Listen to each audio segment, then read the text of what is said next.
Hello everybody and welcome to this opening session of Dangerous Times Festival, which we are hoping is going to be a really fantastic 2 days full of interesting sessions and workshops, music, spoken word, poetry, everything.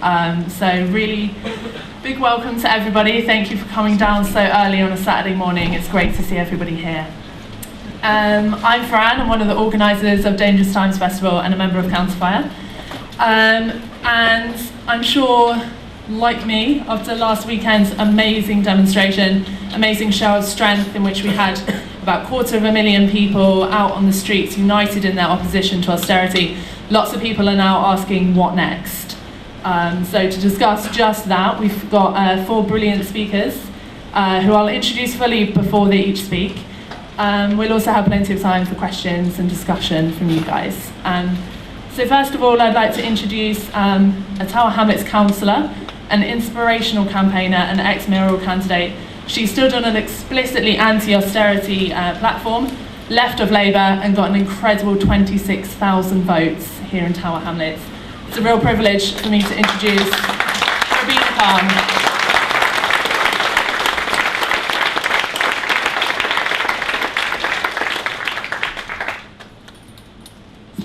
Good morning to you all, and thank you very much for inviting me here to speak.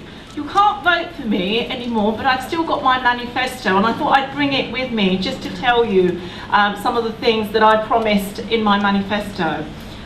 When I stood as a mayoral candidate, I stood because I believed that I wanted to do something for this borough. I had a vision that we didn't want to export our families out of this borough because we had the benefit cap and we had welfare reform here as well. I didn't want to export families and children and vulnerable people out of this borough because they didn't deserve to live here. They deserve to live here. I didn't want to be in a position that we kept importing affluent people and that communities were there where the affluent lived and the poor and the deprived were put somewhere else. And that's why when I was Cabinet Member for Housing, one of my greatest struggles was to make sure that we had cohesive and sustainable communities where the rich and the not so rich lived together so that they could understand each other as well. So I campaigned against things like the affordable rent, which was introduced under Grant Shapps when he first became the Housing Minister. I also opposed the bedroom tax, which I thought was appalling, particularly in light of the fact that many of our residents who lived within Tower Hamlets homes would be facing eviction. So we put £2.2 million aside for that as well. When the Education Maintenance Award was abolished, we put money aside for that because our children are at the core of our communities, so that when we build leaders for tomorrow, we've invested in those children as well. When the free school dinners was introduced, do you know, someone asked me on the way, I think I was going to a meeting, and he said to me, do you know, because you introduced the free school dinners, I've got 4 children, I live in the private rented sector, I pay extortionate rent, I work really hard, and the fact of the matter is things are so pricey these days, it's so difficult for me to even pay for school dinners. School dinners are £10 a child. You've helped me save £40 a week. £40 a week times 4, a lot of money for an ordinary family living in this borough. And what it means is the more you invest in your families, the more you put something back into the communities, you're able to see something for the future as well. I was criticised on many levels as to what I could possibly do as an independent candidate, someone who had to face the Labour Party machinery. In fact, I can tell you, I believe on the day of the election, I had a mere 100 volunteers, very genuine people who went out there to help me campaign. And the Labour Party had a huge number of volunteers. I think they had about 400. They had all their politicians who came down. They had their media coverage. They had all of that, and I dealt with it. But my point in all of this, and to all the people who came out and who I was able to reach out for, is that it should never end just because on the 11th of June, I did not fail. I just inspired many people to realise that there can be an alternative in this country, that whilst we oppose, we can offer an alternative, that when we look out for the families and the children and our young people in this borough, we can do things differently. Yes, I remember the private rented sector, which I campaigned heavily for, because in this borough, over 60% of tenants live in the private rented sector. They are abused by their landlords, the management agents, And the fact that whilst they pay huge rents, they aren't looked after. I know families who live in very damp and condensation environment, young students. We have Queen Mary University in this borough. I know students who struggle with their rent, who live in appalling conditions, and whilst the landlords and management agents take that rent from them, they are not looked after. And I campaign for the landlord registration scheme, but I think we need to campaign a little further where we are able to change legislation in this country. There are many things that I dream of in this borough, but the greatest thing that I think of is the fact that there are many identities we bear in this borough. That of someone who's Muslim and that of someone who is non-Muslim. We come from many lives, many lifestyles, many cultural backgrounds. But there is one thing that my father taught me, and that is that identity in this day and age is a huge thing, but actually the identity which is absolutely important is the identity that we are born with and that we leave this world with, and that's the human identity, because it brings us one. It brings us together, and we are able to do things far greater and far more with a profound effect on families. Finally, I want to end with something which was very important, which I learned from people who lived with me on my estate and who campaigned with me, and also the very many wonderful people and the 26,000 residents who lived out there and came out to vote for me, is that actually fate can be written for all of us, but destiny is what we make it. And I believe this is part of the process of building a destiny to give an alternative to the government in this country, to the two political parties. I hope that we continue that, and thank you very much.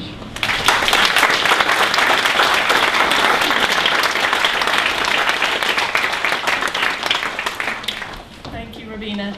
I'd now like to introduce Falza Shaheen, who is an economist and inequality analyst, and someone who really continues to speak a lot of sense in the face of a lot of bullshit from the government. So Falza, over to you. Oh gosh, no pressure. Okay, great. So thank you. It's a pleasure to be here. It's quite early, and I apologise if I collapse into a sneezing fit in the middle of this. I'm sure every other hay fever sufferer is understanding that feeling right now. So I was actually here a year ago, and I do much more of the kind of the numbers, looking at the trends, looking at the research, the evidence. I was here a year ago, and I spoke alongside James and Midway about inequality and why it's so important. And I thought I was going to come along and do the same thing today, and I realised very belatedly that the title of the session that I was in was going to change to Building a Movement, which is a pretty intimidating question to someone that just likes to sit behind a computer and look at numbers. But I want to use some of my reflections and my personal kind of journey over the last year to reflect on what it means. And it's really just some musings from someone that doesn't know a lot about building a movement, different to others on the panel. So I think a year ago, and I think kind of really ongoing, and it's not to rubbish evidence and not to try and do myself out of a job, but I think we've been talking very much focusing on these economic and social trends, and they've certainly shown us that the government's plan isn't good for people, hasn't necessarily been good for the economy. It's put us back on the path to financial crisis. We keep saying all these things, we've been saying all these things in the hope that people would listen, and actually clearly, and reflecting on that, it wasn't enough. And so today I want to do a couple of things. I want to talk about what I think is the real challenge here, and what maybe is the best way going forward, and really to reflect on the importance of evidence alongside campaigning and people mobilisation. So I think there's obviously many reasons, and I'm not going to go into them, about why we got the election result we did. But I think the top three, or certainly would be in there, would be one, the way in which austerity has worked and who it's impacted on. Secondly, that inequality and the issue of inequality is too macro. And 30 years I've been told, just look out for yourself. So taking the first one, I was reflecting on this with a colleague at work who's a political analyst, and like many political analysts, he was saying that there's going to be a coalition, and I was talking to him about why he thinks what happened. And I think it was effectively a very cunning plan, like austerity and the impacts. So we've been talking about the impacts, and we know that there's been impacts, has been very much concentrated on a certain group of people who have simultaneously been demonised. So it's been quite a concentrated impact. And those are people that often people don't care about, want to blame them, or, you know, and the media's done a good job at kind of pointing the finger at them. So whilst austerity has happened, for a lot of people, they haven't felt it. And for the people that have felt it, there hasn't been the empathy, sympathy towards those people that we would need for that to be for an issue for us to mobilise around. Not, of course, not the people in this room, but just generally across the country. Secondly, when I say that inequality is too macro, I think, and I get this a lot, you know, the sense that, well, what does it really mean that some really rich guy over there has lots of money and earns lots more? What does that really mean for my life? Maybe he deserves it. You know, pointing at Cameron's cabinet and saying they all went to Eton. Okay, people don't really get why that matters, why that makes a difference. And we've been very bad at really drawing down this kind of, some of the macro issues of inequality and connecting them to people and people's lives. And then thirdly, the ideology, and we know this very well, like 30 years of being told to look out for yourself, to look out for your family. Obviously that went really well with a government that, with a party that decided, you know, right before the elections to announce policies that are obviously on a social scale very bad, like right to buy, saying that you can keep more of your inheritance, etc. At a macro level, it doesn't make any sense for a society, but at an individual level, it made lots of sense. And so people were obviously persuaded by that as well. And I think it's very easy for us, who generally perhaps think much more about the aggregate, to see those as problematic, but people make decisions for themselves and their families, and that's what people have been told to do for many years. So to me, those three things have been kind of part of what got us to where we're at. So what does that mean going forward? Actually I should say that these things are very much related. So one of the things on inequality that's really clear is that in societies where you get this social distancing between the rich and the rest of us, you also get the kind of the lack of feeling towards each other. We're less tuned into each other and each other's lives, and so that connection has gone because we lead different lives, because we don't mix. I mean, I always think, well, you know, we're so proud of London. I'm so proud of being a Londoner and this melting pot that we have here. But in truth, when you look at the numbers, we're very bad at mixing with people from different socioeconomic groups. But we barely know what others on lower incomes earn, their lives. We just don't mix that much. And actually, London's one of the worst places in the UK, which it seems contradictory. But the British Social Class Survey found this really interesting analysis of how we're not mixing with different socioeconomic groups. And I want to use this kind of thinking to reflect on, you know, what we do going forward. So what does this mean for movement building? And again, you know, this is a geek's guide to movement building, so take it how you want to take it. So if the real challenge is ideology and less austerity, so austerity has come out of the fact that we've said it's okay to just care for yourself. So really we can fight about the cuts and we can fight about austerity, but we should know what the real underlying issue here is here. And it is fighting the sense of just caring for yourself. And that does mean something different, I think, for movement building and the message that we try and convey over the longer term. And so what do we do practically about rebuilding those social connections?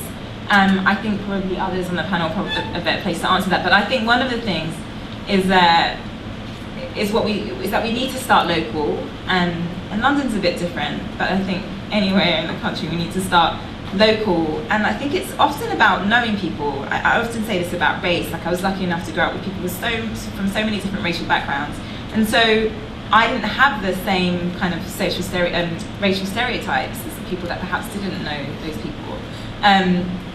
So I think there's something about bringing people together, whether that's street parties, whether that's just finding ways in which we practically connect and talk to people that we don't usually talk to. And obviously that is to some extent based on how mixed your street is in the first place, but I'd be really interested in other ideas that people have on that and how we really start to create those conversations and those emotional connections with others. And then I think we need to tell the emotional story much more. I think we need to engage with people's emotions. And this might be just coming from me because I talk too often about the numbers And I think that on itself is so alarming that it will make people think differently. But actually you need to be able to say to people, this is what this means for people's life, like this person is suffering, and that person needs to be able to speak for themselves as well.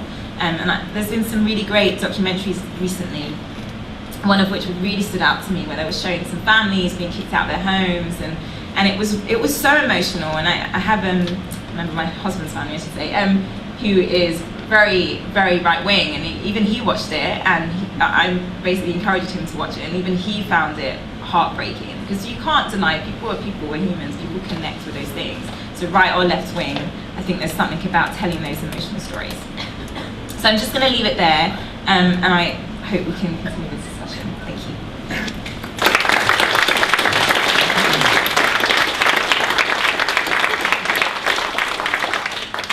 Thank you so much, Falza. I now want to pass the mic over to a lady who is an amazing comedian, activist, and author of the brilliant What the F is Normal. If you haven't read it, you should. She's been central to building the People's Assembly, and it's great to have her here today. Francesca Martinez. Hello. I'm going to stay sitting because I'm wobbly and lazy and snotty. It's great to be here, and the demo last week was amazing, and it got me thinking. I think such a crucial aspect of building this movement is unity. And I think one of the reasons I got involved with the People's Assembly is because I loved the fact that it was a broad coalition. And I think one of the key issues that the left has struggled with in the past is unity and coming together. And there's been a sense of, like, if you have different tactics or different approaches, often people are divided by them. And I think this is a really important obstacle to overcome. I think one of the key things we need to realise is we're all fighting the same battle. And it doesn't matter what background we're coming from or what tactics we use. What matters is that we stay unified, because those in power are so good at being unified. They're so good at sticking together. Basically, they all agree that they'll do anything to maintain power. They never argue about that. They just stick together, and that gives them a huge sense of power and unity. And in a way, I think we need to really match them on that. Or we need to be really open-minded and build bridges between movements. So I think the People's Assembly has been incredibly successful and inspiring at that. And I know it took quite a few years to get that off the ground, but I think the way it's growing and the numbers involved is a real testament that that is the right way forward. So I've been very, very inspired to be part of it and to watch it grow. And one of the things last year that had an impact on me was reading Naomi Klein's book, This Changes Everything, where she talks about the importance of social justice and climate justice groups coming together and realising that the battles we face are all the same, and they stem from the same systemic problem, which is an economic system that is really condemning people and planet to awful devastation.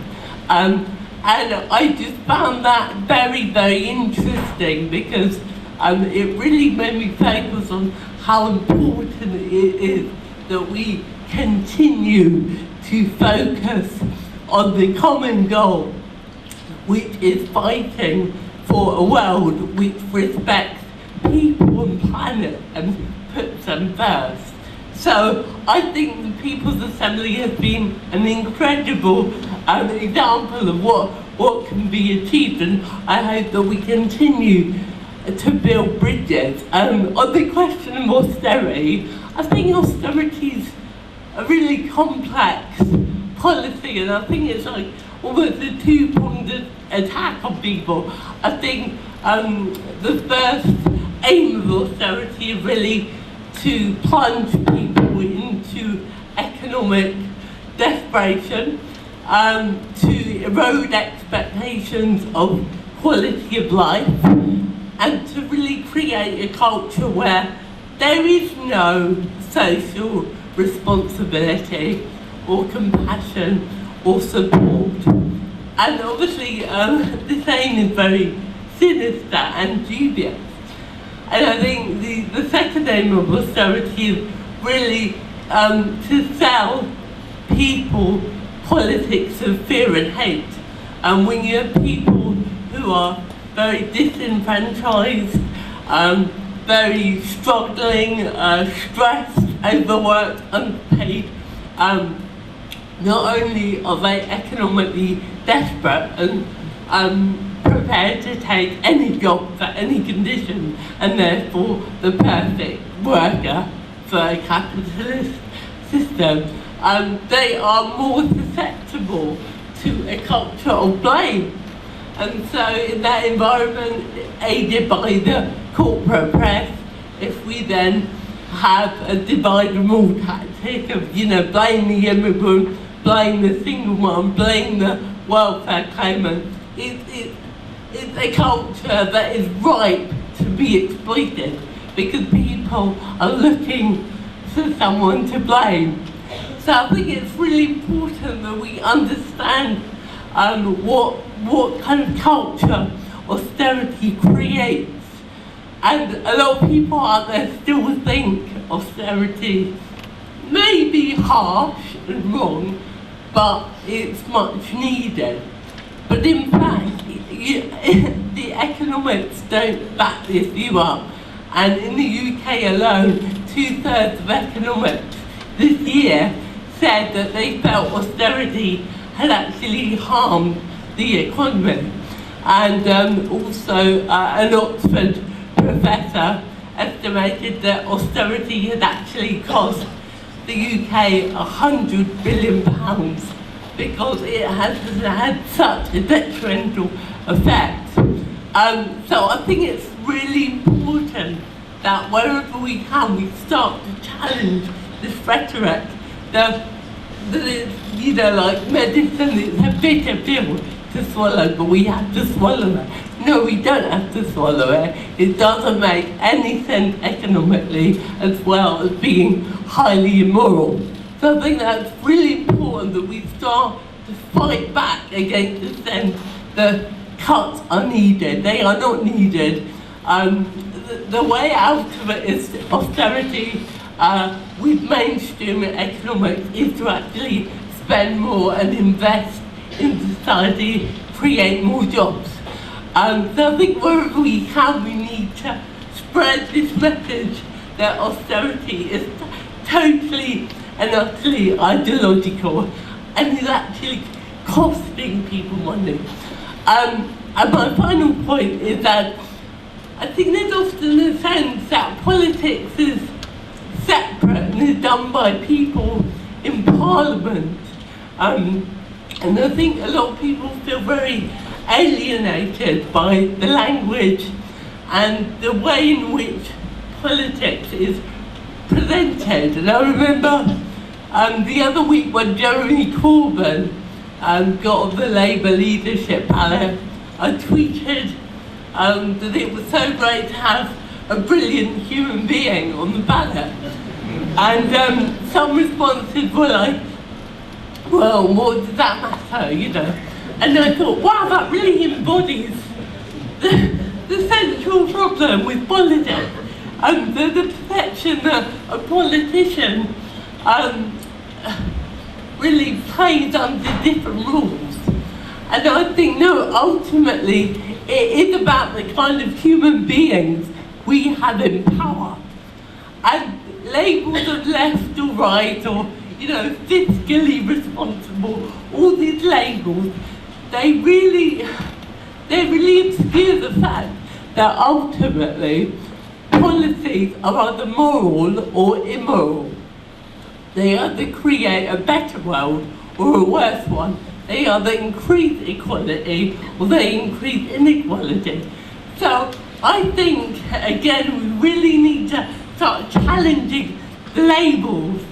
And during the election campaign, I met quite a few people who knew Ed Miliband, and they said to me, oh, Ed really left in private. And I was like, that doesn't matter. You know, come out of the closet, Ed. We need people who do not let the right wing define who they are, and who fight back and say, you call me a socialist. This is what socialist means. Socialism means caring about the majority, caring about society. We need to unpick these labels that become so divisive and negative. And again, with welfare, we need to say, this welfare that's become a dirty word, we should be proud of paying welfare. It's what makes us human. I can't think of a better way that my tax money could be spent on. You know, what I think we need to demonise is money going on illegal wars and weapons. That's what should be demonised and promoted as immoral and wrong.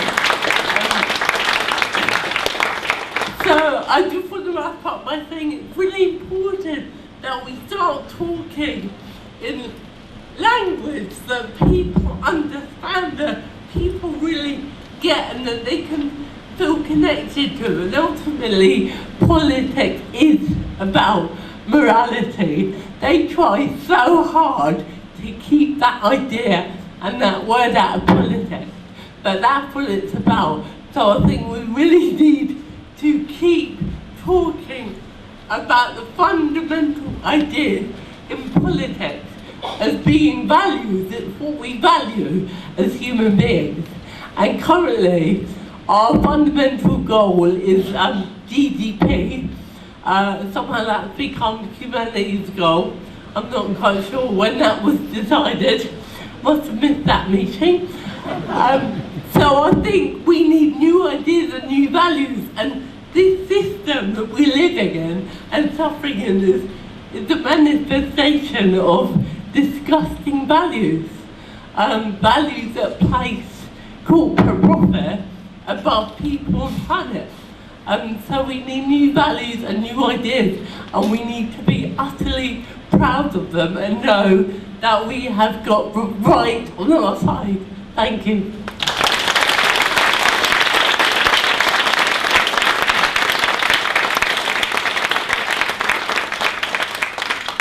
Francesca. Our final speaker is Sam Fairbairn.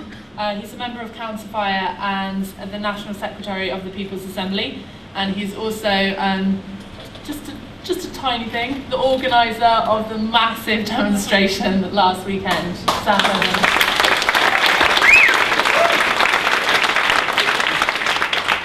Thanks, Fran, and thanks everyone for coming out so early on a Saturday morning. Firstly, obviously, the demonstration last weekend, what an absolutely fantastic success that was. And I just want to, just by a show of hands, who here was on that demonstration? Hey, fantastic. Who here wasn't on that demonstration? But did you guys know about the demo? Did any? Yeah, everybody knows about the demonstration. Fantastic. I mean, sorry? They were on the streets of Glasgow. Fantastic. There was obviously demonstrations in Glasgow and elsewhere as well. And like I said, I think that demonstration was an absolutely fantastic success. It was much, much bigger than anybody expected, any one of us expected when we first thought that we were going to organise a demonstration just after the election. It obviously brought tens and tens of thousands of new people out onto the streets, and it seems to me that every single section of society was represented on that demonstration, from the students to the disabled people to the Muslim community to the Black and Asian community to people that have never been political or considered themselves political at all. And my first point really is that demonstrations like that don't just happen. They don't just get magicked out of thin air. Although it might seem like, you know, you turn up to a demonstration like that and isn't it fantastic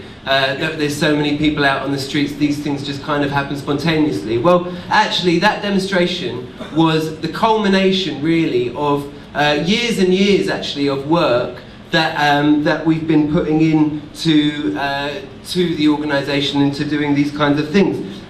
What we've been doing over the last few years, and in order to get a demonstration of that kind of size, we created an alliance with with the most sensible sections of the left that we possibly could, from the trade unions to the Green Party to the various high-profile campaigners and the journalists and the celebrities and these kinds of things.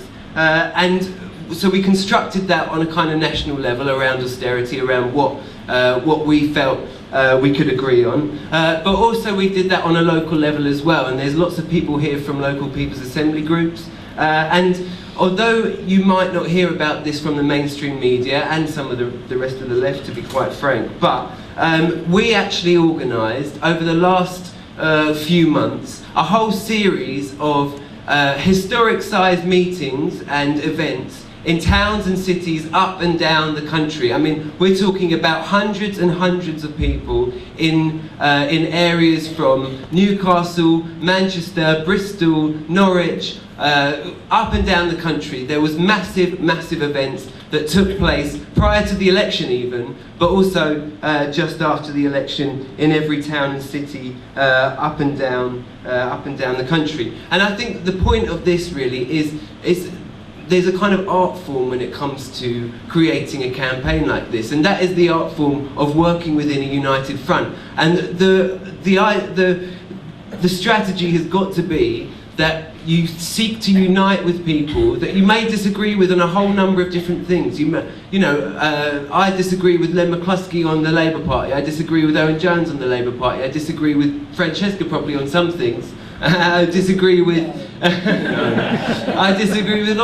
lots of people that I work with in the People's Assembly on all sorts of different things. But we seek to unite around what we can agree on and create the biggest, broadest mass movement that we possibly can. And that is something that anyone that's serious about changing society has got to do all the time. We've got to think about how do we create the biggest possible mass movement at any one time, working with people that we may disagree with on other things. Now, and that's not an easy thing to do. But because we constructed that on a national level and at a local level, it meant that we were in a very good position to be able to organise the kind of demonstration that took place last weekend. And it meant that we were able to respond to an election result that was obviously incredibly devastating. It was a very devastating election result, I think, for lots and lots of people across the country. But I think it became very, very clear very quickly that the feeling and the mood around the country was anger and not despair. And that's something that that I thought was very encouraging. It was that I don't think it was that there was any big right-wing turn in the country, or even that people are particularly unpolitical. I think there was anger that this government managed to get elected with less than a quarter of the electorate's vote. I think there was anger that the politicians didn't represent the views of the majority around the election. I think there was anger that the democratic system doesn't really represent what people... there's clearly a democratic deficit in the country at the moment. And I think there was anger because people know exactly what to expect from a Tory government. That's why the demonstration was so big, and actually that demonstration follows the trend of what's been happening for the last probably 2 decades or so, where we've seen people that aren't particularly excited by elections, young people in particular, but not just young people, don't really feel like the politicians and the politics coming from the Westminster bubble represent what they're feeling, so they get involved with the street movements, with alternative politics like the People's Assembly and like the demonstration that we saw last weekend. And I think that's why that was a very, very important point, and why we organised the demonstration in the first place. And it's also just important to note that we actually organised that demonstration way before the election. We organised that demonstration actually before Christmas, because we recognised, we were talking about it, organising it before Christmas, because we actually recognised that whatever the result of the election, whether it was a Tory government, a kind of Labour-led government in one form or another, a coalition, whatever the result, it was still necessary that we had big street mobilisations against austerity after the election. And I think that's a very important point to take on. Second point is, what kind of impact will that demonstration have? I think nobody here is under the illusion that one demonstration alone is going to change the situation, or change, or put a stop to austerity, or get rid of this government. One demonstration alone won't do that.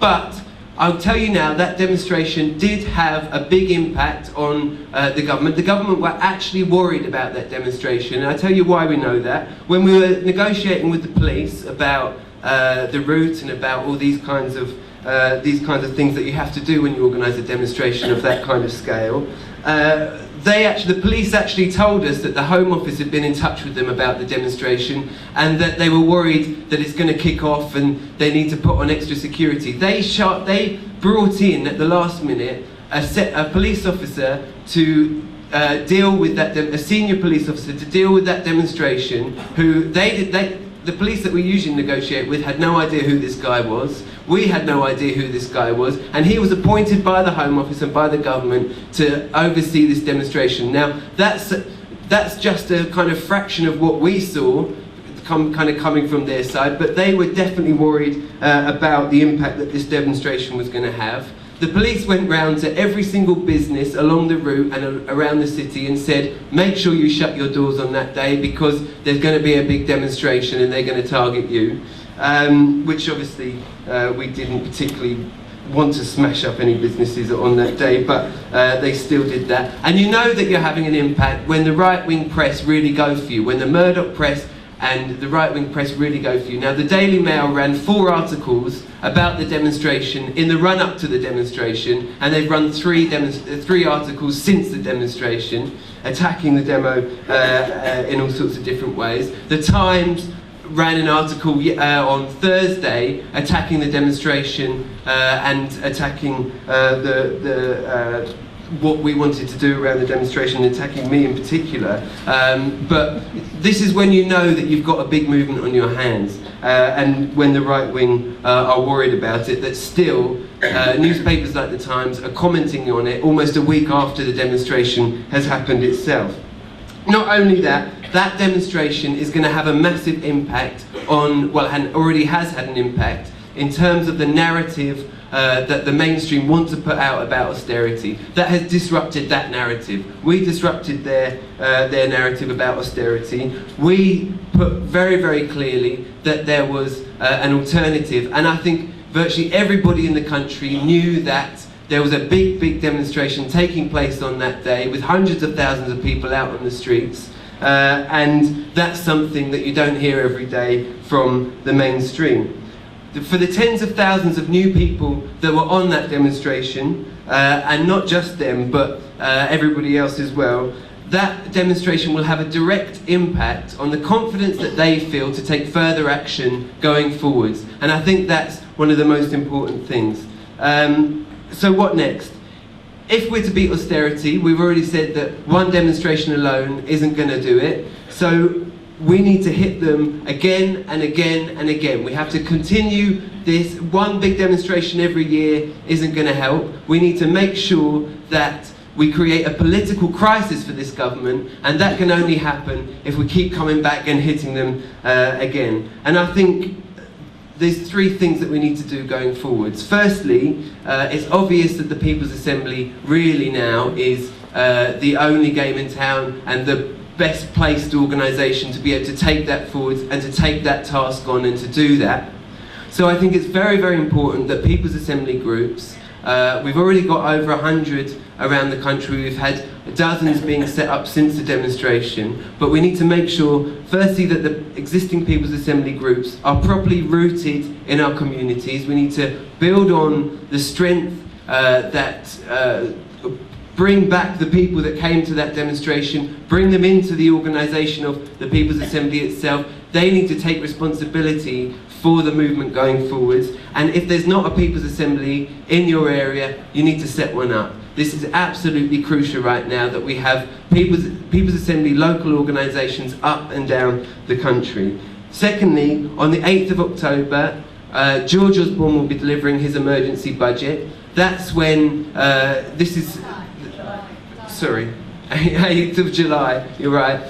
So in just a couple of weeks' time, George Osborne will be delivering his emergency budget. This is the second budget in just 4 months. And it looks like he's going to be announcing all the things that he hid in his first budget because it was in the run-up to an election. It's obvious that there's going to be more austerity, there's going to be more cuts, there's going to be more attacks on the poorest in society at that budget. So we need to make sure that there's big protests up and down the country, there's direct actions, there's sit-ins, there's occupations, there's all of these kind of things taking place on that day. But crucially, we need to use that day to launch an almighty week of action that we're going to take place outside the Tory Party conference in Manchester. Now that conference is going to be going on from the 4th of October to the 8th of October. The People's Assembly is organising a whole week of action on that day, and we need to make sure that the story of that week is not the Tory Party conference, it's that the anti-austerity protesters disrupted the Tory Party conference. They couldn't get on with their business in Manchester. Now that is the most important thing that we need to do. That means we need to hit them every single day there. We need to people need to take time off work. You need to come up, you need to camp out, we need to do all these different things. We're organising with the TUC a national demonstration on the Sunday, but we're going to be organising protests on the Saturday as they go up to Manchester. We're going to be having big flash mobs in Euston Station, in Manchester Station as they arrive off the trains. We're going to have direct action at the gates where they're doing it. We're going to be putting on an alternative series of meetings and conferences about the kind of society that we want to see, not what they want to see. We're going to be having cultural events and all of these kind of things as well. So that is an absolutely crucial moment for everybody, and I would urge everybody to make sure that you're try and take a week off work if you can, come down, make sure you're there for the Sunday even if you can't do that. It's going to be a fantastic week of events, and that needs to be the next time we really hit this government going forwards. And it's obvious we need to create a permanent and consistent opposition to, I'm just finishing up now, a consistent and permanent opposition to austerity. And the truth is there's no shortcut to this. I know it's obvious people, it can be very frustrating. Yeah, we just want to go and fucking smash up a window. We just want to go and do this kind of stuff. But actually there's no shortcut to defeating austerity. We have to involve millions and millions of people and have a movement that involves millions of people if we are to defeat austerity. And that means that it's very patient work, but we need to make sure that we get rooted in the communities, we take the People's Assembly forwards, and that means the next events need to be bigger and bolder. So thanks very much.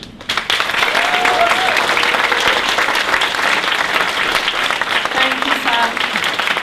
I now want to open it up to questions, discussion, points from you guys. Really want to hear your ideas for how we can build an even more unified, even more powerful anti-austerity movement in this country.